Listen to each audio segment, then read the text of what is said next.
Hello, my name is Evan Miles, and I'm going to share a story with you from a trip I took to Southwest Ethiopia. So, why did I go to Southwest Ethiopia? It's actually my third trip, and I went with Trinity Church, which is the church I've grown up at, but we were also supported by members of a church called Commission City. We went because a man named John originally moved there with his wife. They're missionaries.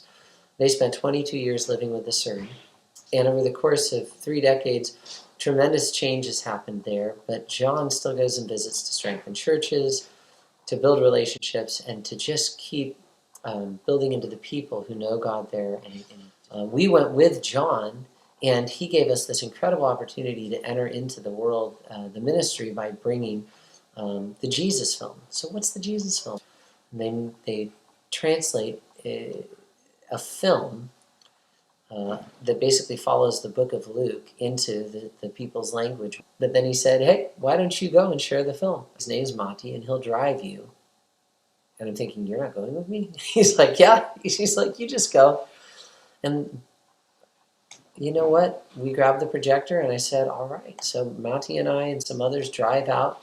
Fortunately, he speaks the local language, and we take this word of God in a film over to this village called Kolu. Think of scattered huts out in the bush in Africa. We get there, there's 75 people who are there, and maybe 100 that quickly gather. It's going great.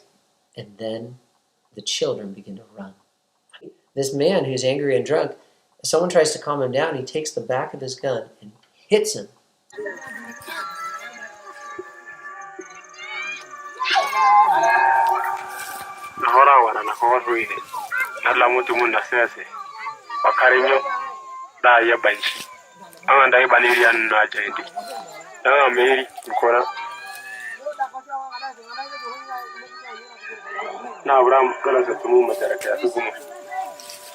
And I'm thinking, God, you're more powerful than this, stop this. But then as I pray, I feel God tell me, you need to go. This is a time for wisdom, not courage. And Mati says, we need to go. So we're driving back, and I'm saying, God, what happened? And do we not pray enough? And God says no. Do we not prepare enough? And God says no. And then God begins to detail out to me, Evan, you're going to go tomorrow to that same place. What? That guy was drunk and angry. Why would we go back there? He says, you're going to show the film there tomorrow, and it's going to be great. He's kind of started giving me peace and telling me kind of this sense of he's going to overcome, not us. And that the next day he's going to orchestrate things himself. So we set the projector and screen up in a different location. Well, it made it so that the screen is actually two-sided. You can see the film on both sides of this projector screen, but I didn't even know that.